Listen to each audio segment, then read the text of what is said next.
Namo tassa bhagavato arahato sama sambuddhassa.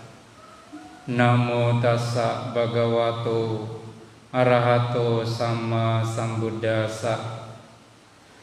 Namo tassa bhagavato arahato sama sambuddhassa. Arogya paramang laba, wisasa paramang nyati, santuti paramang danang, nibanang paramang sukamti.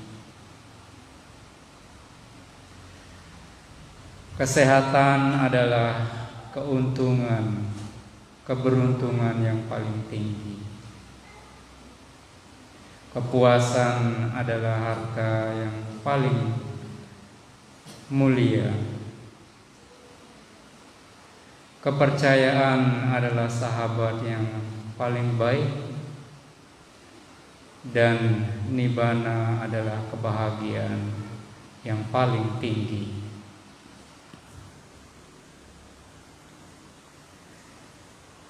Yang luhur Samanera Wijadasu yang kita hormati, hadir di tengah kita Bapak Pembimas Kantor Kementerian Agama Provinsi Nusa Tenggara Barat, Bapak Arya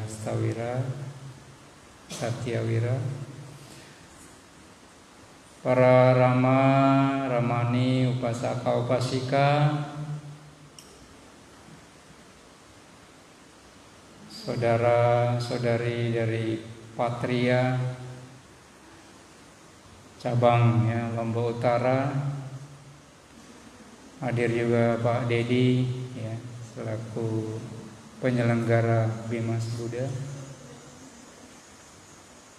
Tentu juga yang sangat kami banggakan segenap Karakasaba atau pengurus Wihara Wiryadama Grenggeng ini, serta hadirin semua,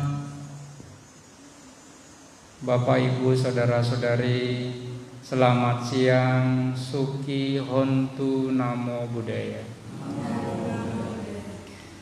Siang hari ini serangkaian dengan tadi, sejak pagi kita turut hadir bersama-sama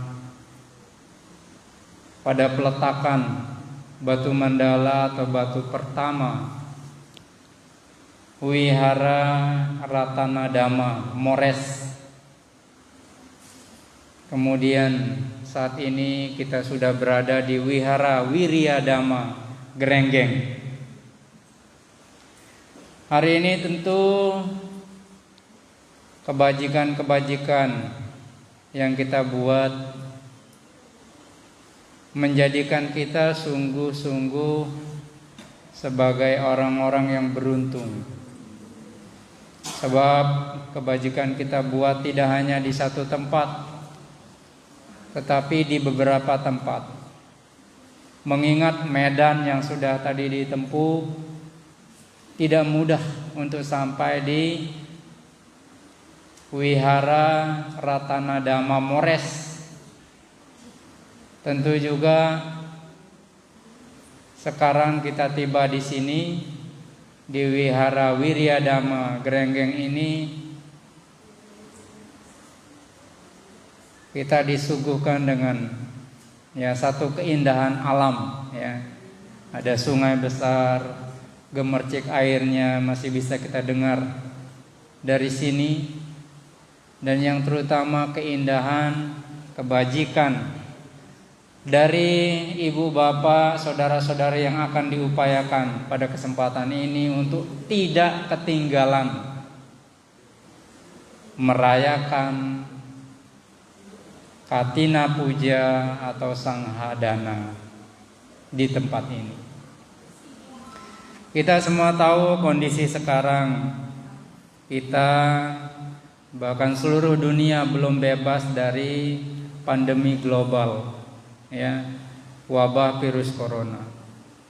Untuk itu kita tidak pernah lupa dan mengikuti anjuran pemerintah untuk menjaga diri kita.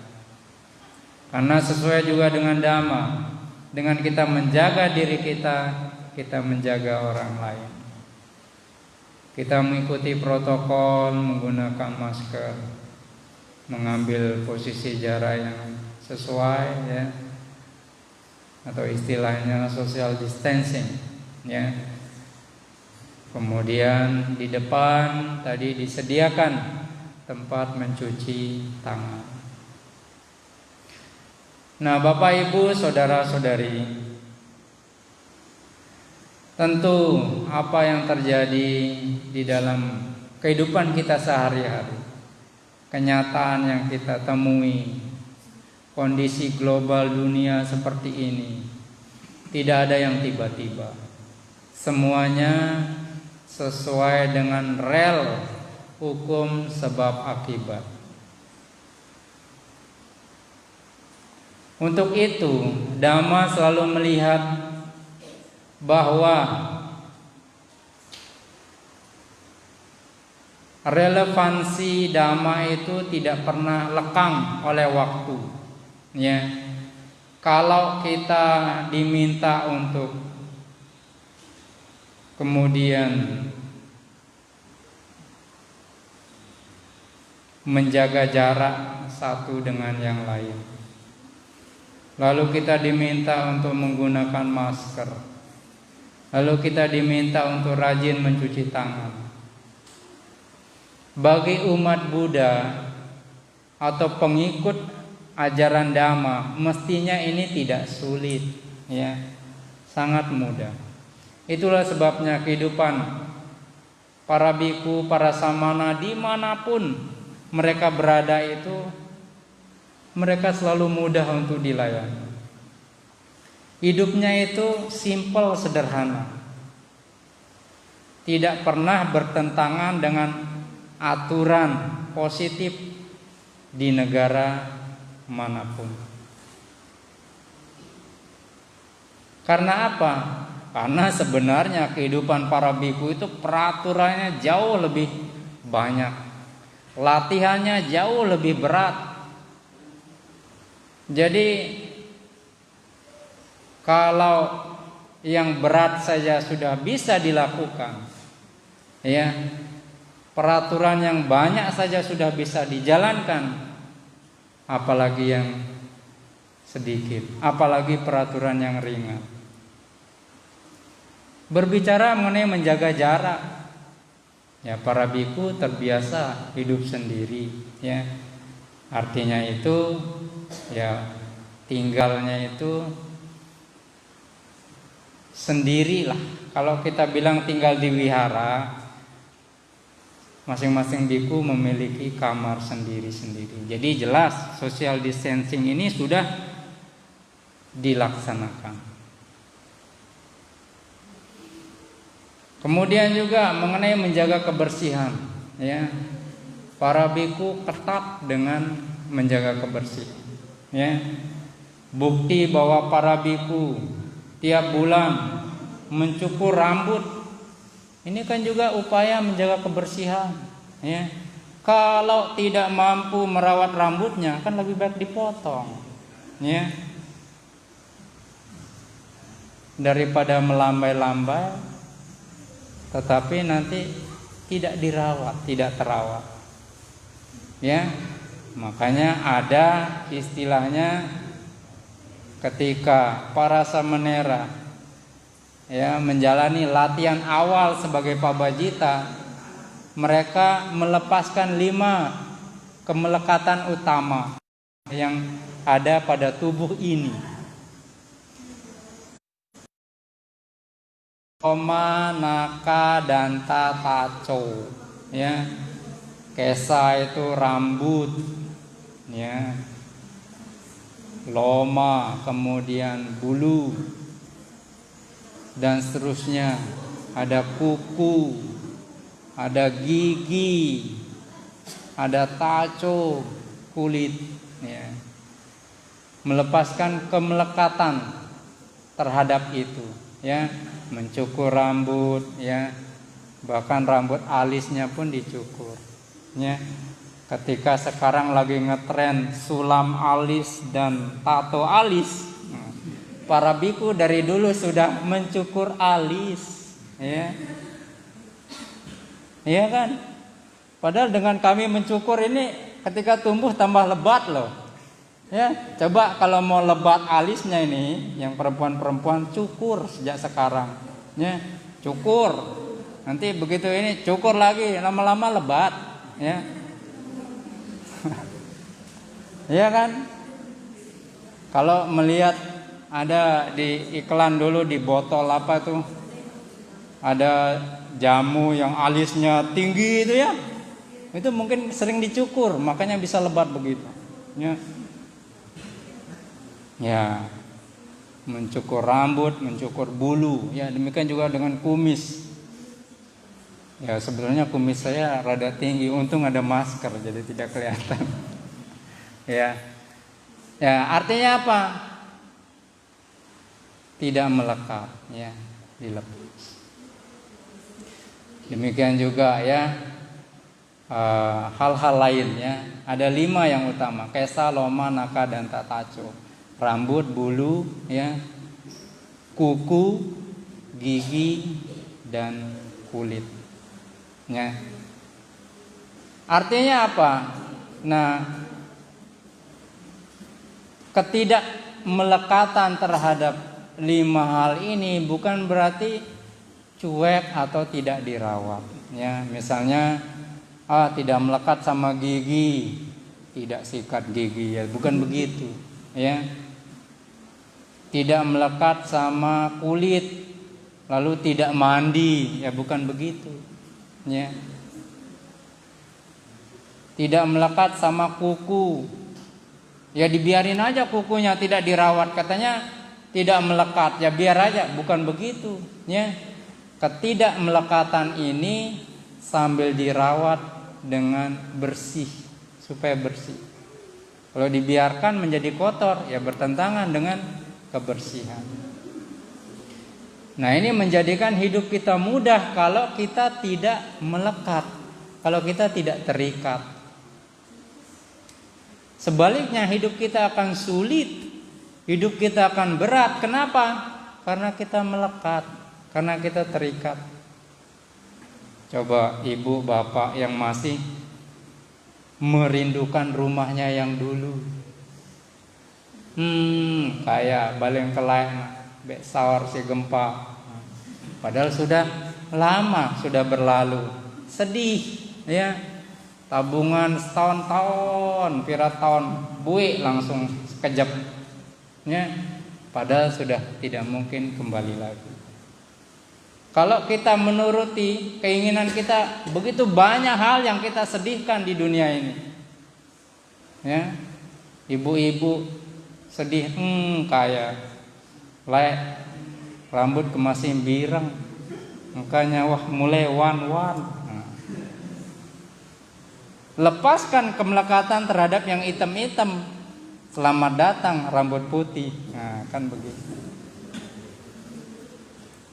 Kayak mua ini masih yang kencang, engkau kilut-kilut. Nah, iya kan ibarat itu tuh. Ya. Jadi betapapun kita berusaha keras melawan kenyataan yang menang, ya, kita harus hidup sesuai dengan kenyataan. Inilah realitas. Nah, jadi Dhamma mengajarkan kita tentang anicca, ketidakkekalan. Untuk itu kita tidak perlu melekat terhadap sesuatu yang tidak kekal, yang berubah. Demikian juga dengan masalah yang kita hadapi saat ini. Tidak mungkin selamanya begini, ya. Tidak mungkin sepanjang hayat kita menghadapi virus corona. Nanti berhenti, ada virus lagi lain, lagi namanya saja bagus-bagus, ya. Corona. Nah, dulu ada angin, ya. Angin apa tuh? Kalau yang di luar negeri bagus-bagus namanya, ya. Badai Katrina. Keren, ya. Macam-macam, ya. Nah, jadi sepanjang kita hidup kita akan mengalami yang namanya perubahan, ya. Menyenangkan, tidak menyenangkan, senang, sedih, suka, duka, untung, rugi, dipuji, dicela. Itu realitas kehidupan. Nah, jadi pada saat seperti ini ada hal-hal yang harus selalu bisa kita syukuri, yaitu kesehatan yang pertama.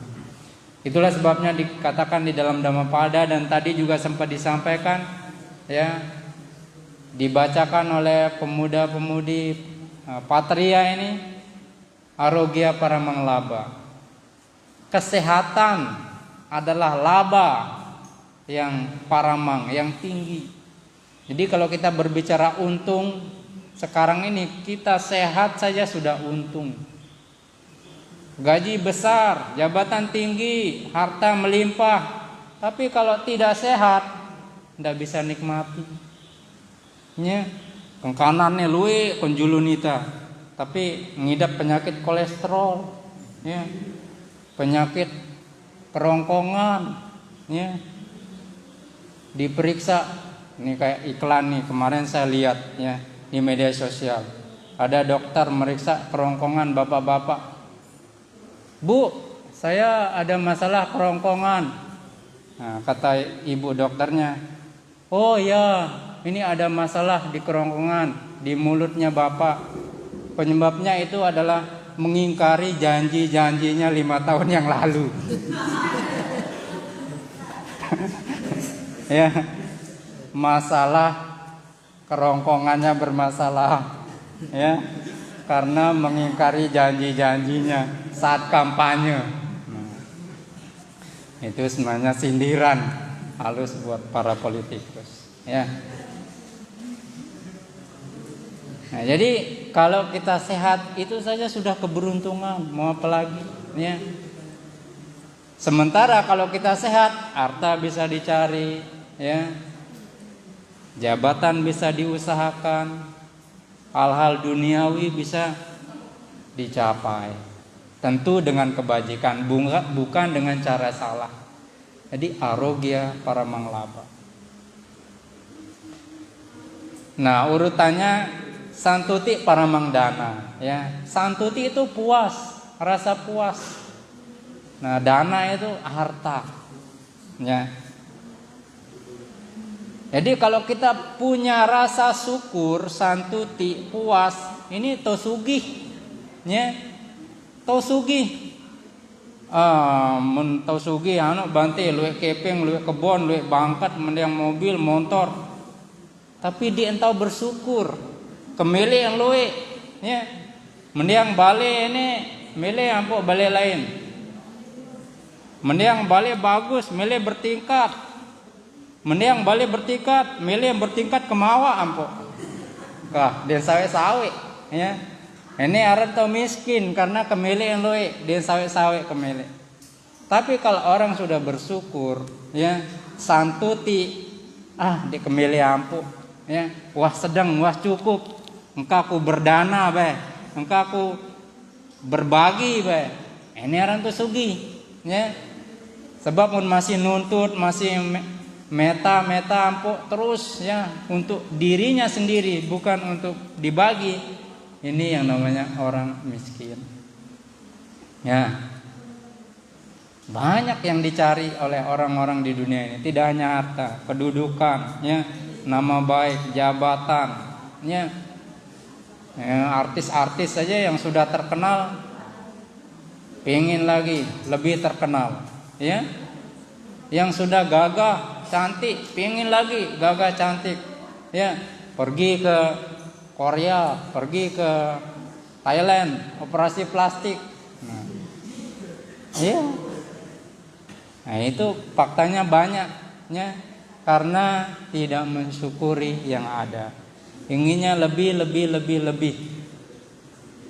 Ibarat kucing ingin menangkap ekornya, ya nggak bisa. Nih miong nih mun malik naik elo ngemesa mitan dembau, ya. Nah, jadi begitu. Oleh karena itu Dhamma mengatakan santuti paramangdana, ya. Harta adalah kalau kita puas. Wisasa paramangnyati. Nah, kejujuran, ya. Kalau kita dipercaya, itu sahabat yang paling baik. Orang sekarang nyari karyawan, maaf, kalau pabrik-pabrik, perusahaan-perusahaan sudah pasti bukan yang tidak jujur, ya. Sudah pasti nyarinya yang jujur dan tidak suka demo, ya. Sekarang maaf, banyak demo itu ditunggangi, ya kan. Ya memang ada orang demo untuk membela keadilan, tetapi juga hati-hati, banyak juga yang ditunggangi. Kalau pemerintah yang baik pasti ingin rakyatnya sejahtera, pasti ingin negaranya stabil. Tapi ada organisasi-organisasi yang memanfaatkan orang lain, ya. Sebenarnya karyawannya untung, yang punya perusahaan untung, tapi ada organisasi-organisasi yang merasa tidak beruntung dengan peraturan-peraturan yang ada. Mereka inilah yang memanfaatkan situasi. Nah, ini hanya perspektif juga, ya. Tetapi tidak akan pernah ada baiknya kalau ribut-ribut, ya. Apalagi sampai merusak fasilitas umum. Katanya membela rakyat, fasilitas umum untuk rakyat kok dirusak. Nah, kan begitu, ya. Nah, oleh karena itu rakyat kita semua harusnya cerdas, ya, melihat. Nah, jadi harus menanamkan kepercayaan, ya, jujur. Investor dari luar, orang-orang mau berinvestasi, tentu tidak ada yang mau rugi lah, pastilah mau untung. Harusnya sama-sama untung, ya. Apalagi zaman semakin canggih sekarang ini, ya. Harus menggunakan skill, kemampuan, bukan menjual aset. Banyak orang bangga, ya, melihat negara-negara lain tuh kaya, tapi karena jual aset, jual kekayaan alam, ya, maaf, jual air, jual minyak, jual udara, jual batu bara, itu kan sumber daya alam. Lalu kita bangga dengan mereka, oh mereka kaya, ya karena mereka jual.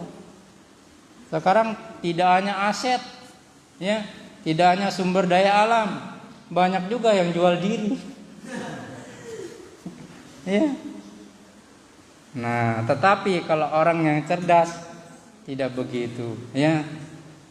Ya kan bisa produksi mobil, motor, itu yang dijual kan hebat daripada jual atau mengeruk kekayaan alam, mengeruk perut bumi, ya, gali untuk gas, untuk minyak, nanti kayak Jawa Tengah lagi di Sidoarjo, ya, yang keluar lumpur-lumpur.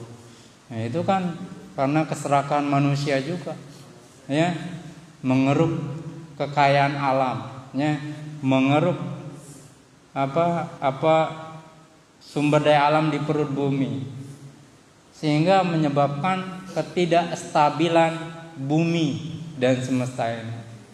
Sebab akibat, sehingga apa? Banyak bencana lah, inilah, itulah. Ya. Nah, jadi sekali lagi penting memiliki kepercayaan atau sikap yang jujur, ya. Sikap mental yang jujur.